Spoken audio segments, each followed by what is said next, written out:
Present మనం మాదాపూర్లో ఉన్నాము. శిల్పారామం పక్కన ఉన్న తుమ్మిడి చెరువులోని 3 ఎకరాల 30 గుంటల భూమిని సినీ హీరో అయిన నాగార్జున అన్కన్వెన్షన్ ద్వారా బిజినెస్ చేస్తున్నారని, 3 ఎకరాల 30 గుంటలను ఆక్రమించారని గత ప్రభుత్వానికి పలు సంస్థలు కానీ పలు వ్యక్తులు కానీ ఫిర్యాదు చేయడం జరిగింది. అలాగే అప్పట్లో ఉన్న సీఎం కేసీఆర్ గారు కానీ అప్పట్లో ఉన్న మంత్రి కేటీఆర్ గారు కానీ కూల్చేస్తాము అని చెప్పడం జరిగింది. కానీ ఆ చెప్పిన మాటలు ఆ మాటలకే పరిమితమైనాయి. కానీ ఇప్పుడున్న రేవంత్ రెడ్డి సర్కార్కు జనం కోసం మనమనే సంస్థ వారు ఇది చెరువులోని భూమిని ఆక్రమించారని, కులగొట్టాలని, అలాగే హైడ్రా కమిషనర్ రంగనాథ్కు ఫిర్యాదు చేయడం జరిగింది. అలాగే హైడ్రా ఇప్పుడు చూస్తున్నారు కదా, నిన్న ఉదయం నుంచి పలు బుల్డోజర్లు కానీ జేసీబీలు కానీ ఆధునిక మిషన్తో ఉన్న యంత్రాలు తీసుకొచ్చి మొత్తం కులగొట్టడం జరిగింది. అలాగే నాగార్జున హైకోర్టుకు వెళ్ళి నా ప్రైవేట్ భూమి నేను కట్టుకున్నాను, ప్రభుత్వ భూమిని ఒక్కటి కూడా అంగుళం కూడా ఆక్రమించలేదని చెప్పాడు. హైకోర్టు నుంచి కూడా స్టే తెచ్చుకోవడం జరిగింది. అప్పట్లోపే మొత్తము అన్కన్వెన్షన్ నేలమట్టం జరిగిపోయింది. తుమ్మిడి చెరువులోని భూమిని ఆక్రమించుకొని అన్కన్వెన్షన్ కట్టారని, బిజినెస్ చేస్తున్నారని ప్రభుత్వానికి ఫిర్యాదులు వెళ్ళాయి. అలాగే ప్రభుత్వం కూడా వచ్చి అన్కన్వెన్షన్ కూలగొట్టడం జరిగింది. ఇది ప్రభుత్వం చేస్తుంది మంచి పనా, లేకపోతే అన్కన్వెన్షన్ కరెక్ట్ పద్ధతిలోనే కట్టారా? నాకు తెలిసినంత వరకు అయితే ఎన్కన్వెన్షను ఇలా కబ్జా చేశారని, లేకపోతే గవర్నమెంట్ భూముల్ని ఆక్రమించారనే సంగతి ఇప్పుడే మాకు వెలుగులోకి వచ్చింది, అంటే తెలుస్తోంది సోషల్ మీడియా ద్వారా. సో ఒకవేళ నిజంగానే అట్లా జరిగి ఉంటే, నిజంగానే గవర్నమెంట్ భూముల్ని కబ్జా చేసి ఉంటే కనుక నాగార్జున గారు, అది కరెక్ట్ కాదు. బట్ ఏంటి అని అంటే గవర్నమెంట్ చేస్తుంది కరెక్టే. వై? బికాస్ అది పబ్లిక్ అంటే గవర్నమెంట్ రిలేటెడ్ భూములు కాబట్టి సో మనం వాళ్ళ కబ్జా చేయకూడదు. సో దీన్ని కన్స్ట్రక్ట్ చేసే టైంలోనే పక్కాగా ప్లాన్ చేసుకుని పర్టికులర్గా ఎంతవరకు మనకి హద్దు ఉంది అంతవరకే మనం పర్టికులర్గా కన్స్ట్రక్ట్ చేసుకుంటే అది ఒక పద్ధతిగా ఉండేది. బట్ ఏంటంటే ఇప్పుడు అన్ఫార్చునేట్గా సడన్గా తెలిసేసరికి అసలు నమ్మశక్యంగా కూడా లేదు. సో నిజంగా అది గవర్నమెంట్ భూములు అయితే కనుక న్యాయంగా అది గవర్నమెంట్కే చెందాలి కాబట్టి గవర్నమెంట్ చేయడంలో ఎట్లాంటి తప్పు లేదు అన్న అభిప్రాయం. ఇప్పుడు నాగార్జున గారు ఏమంటారు అంటే, కోర్టు ద్వారా మేము కోర్టుకు వెళ్తాము, అలాగే ప్రైవేట్ భూమి ఇది, ఒక్క భూమిని కూడా చెరువులో ఒక్క అంగుళం కూడా ఆక్రమించుకోలేనని కోర్టుకు వెళ్ళాడు, స్టే కూడా తెచ్చుకోవడం. ఇలా చేయడం వల్ల ప్రజల్లోకి మా మీద తప్పుడు సమాచారం వెళ్తుందని అంటున్నాడు. సో నిజంగానే నాగార్జున గారు కోర్టుకు వెళ్ళి లీగల్గా ఆయన ప్రూవ్ చేసుకోగలిగితే దట్స్ ఫైన్. సో జరిగిన దానికి నిజంగా నాగార్జున గారు ఆయన భూమి కాబట్టి ఆయన ఫీల్ అవడంలో తప్పులేదులేండి. బట్ ఏంటంటే నిజంగానే అతను లా పాయింట్స్ తీసి రియల్గా అతనిది ఈ భూమే అని చెప్పి కొంచెం టైం ఇచ్చి ఉంటే గవర్నమెంట్ వాళ్ళు బాగుండేది. సడన్గా వాళ్ళు హైడ్రా కమిషనర్ గారు సో ఇట్లాంటి డెసిషన్ తీసుకుని చేయడం అనేది కూడా ఒక రకంగా కరెక్ట్ కాకపోవచ్చు. ఎందుకంటే కొన్ని వాదోపవాదాలు అనేవి జరగాలి కోర్టులో. సో నాగార్జున గారు లీగల్గా ప్రూవ్ చేసుకున్నాకే మనం ఇదంతా చేసుకోవడానికి పాసిబిలిటీ ఉండే అవకాశాలు ఉంటే కనుక బాగుండేది. బట్ ఆల్ ఆఫ్ సడన్గా ఇదంతా జరిగిపోయింది కాబట్టి సో ఇప్పుడు బై మిస్టేక్ ఎంతవరకు కబ్జా చేసుకున్నారు, ఎంతవరకు ఆక్రమించారు, ఆ భూమి వరకు మీరు దాన్ని రెస్టికేట్ కూల్చేసి మిగతాదంతా కూడా ఉంచేసినా బాగుండేది. ఇప్పుడు మీరు చూస్తే కనుక కంప్లీట్గా మనకి మొత్తం కూల్చేసే ఉంది. సో అదైతే కరెక్ట్ కాదన్న అభిప్రాయం. నిజంగా ఎంతవరకు ఆక్రమించారో అంతవరకే కట్ చేసేస్తే బాగుండేది. అలాగే ఇప్పుడు ఉన్న రాజకీయ నాయకులు కానీ వాళ్ళందరూ ఏమంటున్నారంటే, మంచి పని చేశారు, ఎవరిని వదిలిపెట్టే వద్దు, వేరే రాజకీయ పార్టీ నాయకులైనా సరే, వేరే పార్టీ నాయకులైనా సరే కానీ మంచి పని చేశారు, పలు సందర్భాల్లో పలు సంవత్సరాల నుంచి ఆరోపణలు వస్తున్నాయి, అలాగే చెరువులో అడ్డంగా గోడ కట్టారని కూడా అంటున్నారు. సార్ ఒకటేనండి, రాజకీయవేత్తలు ఎవరైతే ఉన్నారో వాళ్ళు ఏంటంటే సో రాజకీయ లబ్ధి కోసమో లేదా సంథింగ్ నిజాలు తెలియకో తెలుసో మాట్లాడుండకపోవచ్చు. బట్ ఏంటంటే అల్టిమేట్గా తీర్పు ఇచ్చేది మాత్రం హైకోర్టే. జనాలు కూడా మంచి పని చేసావని భిన్నాభిప్రాయాలు, కొన్ని సందర్భాల్లో భిన్నాభిప్రాయాలు వస్తాయి, కానీ దీని మీద ఏమని వస్తుందంటే మంచి పని చేశారు, నాగార్జున గారు నిజంగానే చెరువును ఆక్రమించారని అంటున్నారు. సార్ అది మనం ఎట్లా చెప్పగలుగుతాం అంటే నిజాలు మనకి ప్రూవ్ అయ్యే వరకు అది మిస్టరీగానే మిగిలిపోతుంది. బట్ ఏంటంటే మనం చూసిన దాన్ని బట్టి నిజంగానే ఒకవేళ కూల్ చేసేటట్టే పరిస్థితి వచ్చింది ఇప్పుడు అని అనుకున్నా కూడా అది ముందు వాళ్ళకి నోటీస్ ఇచ్చి తర్వాత 1 వీక్ తర్వాత యాక్షన్ అయినా తీసుకోవాలి.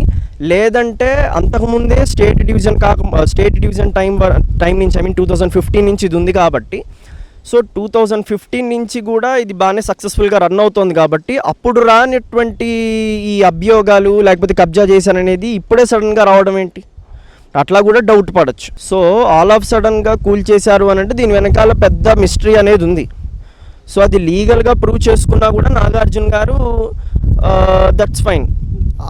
ఇప్పుడు కంప్లీట్గా కూల్ చేయడం మూలంగా ఏమైందని అంటే ఎంతవరకు కబ్జా చేశారో అంతవరకు కూల్ చేయాలి, కానీ కంప్లీట్గా కూల్ చేయడం జరిగింది. సో దానివల్ల నష్టపోయేది ఆయనే, కంప్లీట్గా ఆయనే నష్టపోతారు.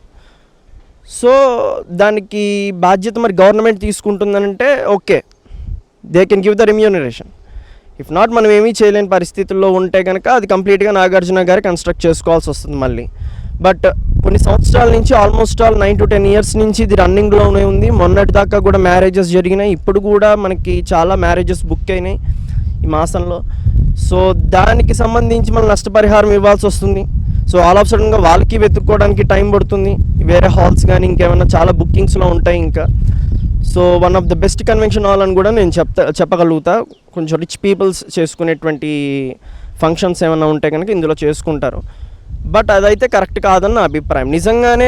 నిజంగానే కబ్జా చేసి ఉంటే, ఆయన ఆక్రమించి ఉంటే కనుక ఓకే, ఎంతవరకు ఆక్రమించారో అంతవరకు కట్ చేసేసుకుని మిగతాదంతా కూడా ఉంచేసినా సరిపోయేది.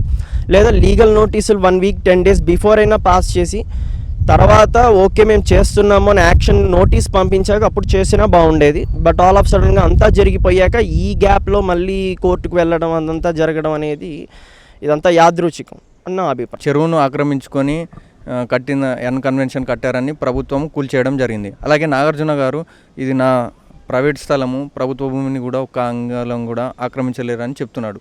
ఇటు ప్రభుత్వంను సమర్థిస్తారా, లేకపోతే నాగార్జున గారు చెప్పింది సమర్థిస్తారా? మాకు ఇప్పటివరకు తెలిసిన దాని ప్రకారం అయితే ఇది ఓన్లీ నాగార్జున స్థలం అని అనుకున్నాం. ఇప్పుడు నిన్న వెలుగులోకి వచ్చినంత వరకు మాకు ఇది తిమ్మిడికుంట చెరువు యొక్క స్థలం అని మాకు అసలు తెలియదు. కానీ మేము ఏదైతే అనుకుంటున్నామంటే ఇక్కడ చాలామంది అన్కన్వెన్షన్ అనేది చాలా కాస్ట్లీ ఏరియా అనేది మాకు తెలుసు. అలానే ఇక్కడ చాలామందికి ఉపాధి కూడా చాలా లభిస్తుంది. కానీ సడన్గా నోటీసులు అవి ఇవ్వకుండా ఇలా చేయడం వల్ల చాలామంది ఉపాధి అనేది కోల్పోతున్నారని మనం క్లియర్గా చెప్పగలం. అంటే ఉపాధి గురించి కాకుండా ఇది ఒకటి ప్రభుత్వ భూమి. ఇప్పుడు వర్షాలు పడ్డప్పుడు కానీ ఇళ్ళలోకి నీళ్ళు వస్తున్నాయి, ఇక్కడ వచ్చే నీళ్లను ఇక్కడ ఉన్న కన్వెన్షన్ ఆపేస్తుందని ఇలా కట్టడాలు చెరువులు ఆక్రమించి కట్టడం వల్ల ఇంకా చాలా ఇళ్ళలో కొన్ని ప్రాణాలు కూడా పోతున్నాయి. ఇప్పుడు రోడ్ల మీదకి వరదలు వస్తున్నాయి. అలా ఇలా కూల్చేస్తేనే మంచిగా ఉంటుందని ప్రభుత్వం కూడా భావిస్తుంది. అవును, కరెక్టే, అది కూడా నిజమే. కానీ పూర్తిగా పూర్వపరాలు పరిశీలించకుండా ముందుగానే నోటీసులు అవి ఇవ్వకుండా కూల్చేయడం అనేది అది కూడా పెద్ద తప్పే అని నేను భావిస్తున్నాను. గత ప్రభుత్వం నుంచి కూడా ఫిర్యాదులు వెళ్ళాయి, చాలా సంవత్సరాల నుంచే ఫిర్యాదులు వెళ్ళాయి.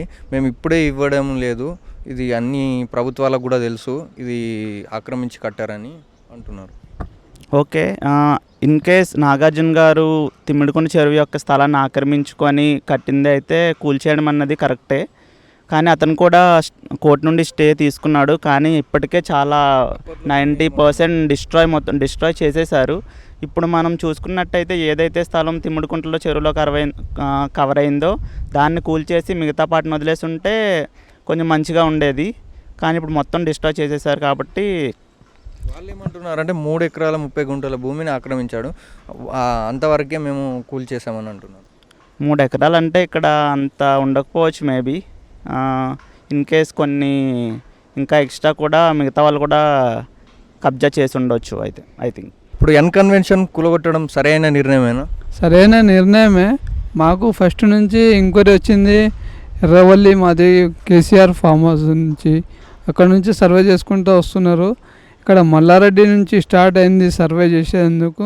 ఇప్పుడు ఇక్కడ నాగార్జున వాళ్ళది ఇది కొంచెం కొంచెం జరిగిందని చెప్తున్నారు. ఇది వాస్తవమా లేదా దీని లెక్క ప్రకారం మనకు తెలియదు. దీని అప్పటి కాలంలో ఉన్నప్పుడు అప్పుడు ఎవరు ప్రభుత్వం ఉన్నప్పుడు అప్పటి నుంచి కేసీఆర్ ఉన్నప్పటి నుంచి నడిచింది. ఇది సర్వే చేసినారు, మళ్ళీ ఇన్స్పెక్టేసినారు, మళ్ళీ చూసినారు, ఇన్స్పెక్టేషన్ వాళ్ళు మళ్ళీ దాని గురించి ఆపేసారు. మళ్ళీ ఇప్పుడు ఎందుకు లేపుతున్నారు ఇప్పుడు అంటే మల్లారెడ్డి ఇంతకుముందు కాలేజ్లు హాస్టల్ అవి అన్నీ కూడా కొట్టేసినారు. మళ్ళీ దీనికి మళ్ళీ కొత్త రిక్వైరీ మొత్తం సర్వే చేసి దానికి చేసినారు. ఫస్ట్ ఆఫ్ ఆల్ అంటే మా దగ్గరికి ఎర్రవల్లి ఫార్మర్స్ కూడా వచ్చేసినారు, ఎంక్వైరీ గురించి వచ్చినారు. ఎక్కడ కాలువ ఎట్లా పోతుంది, ఎట్లకెళ్ళి వచ్చింది, ఫామ్ హౌస్లో వాటర్ ఎట్లా పోయినాయి, అక్కడ కూడా ఎంక్వైరీ. ఇప్పుడు ఏమంటారంటే ఈ పరంపోగు జగాలు అన్నీ ఉంటాయి కదా, కబ్జాలు ఏవి పోయినా అన్నీ రిజిస్ట్రేషన్ చేస్తున్నారు. కానీ ఇప్పుడు ఇందులో వేస్తే 400 మందికి జనాలకు నష్టం జరిగింది. ఈ ఉన్న చిన్న చిన్న గుడిసెలు బతికేటోళ్ళు, పేదవాళ్ళు, చిన్నోళ్ళు వాళ్ళకు మాత్రం నష్టం కలిగింది. అందు గురించి కాకపోతే కొంచెం నష్టం జరిగింది. అది సరైన ల్యాండ్ ఉందా లేదా అయినా కూడా నాగార్జున గారు అప్పుడు చూపిస్తే మనకు ఇంత సమయం ఇంతమంది వేస్ట్ కాకపోతుండే, ఇంతమంది ఖాళీ కాకపోతుండే. ఈ ఒక్క లెక్క ప్రకారం అయితే ఇది వాస్తవమా కాదా తెలియదు, ఉండొచ్చు, కాకపోతే జరగవచ్చు. దీనివల్ల ఇప్పుడు పేదవాళ్ళు ఎంతమంది ఉన్నారో వాళ్ళకి ఏదైనా ఒక దారి చూపిస్తే చాలా సంతోషం ఉంటుంది. చూస్తున్నారుగా ఈ గోడను కూడా గులగొట్టడం జరిగింది.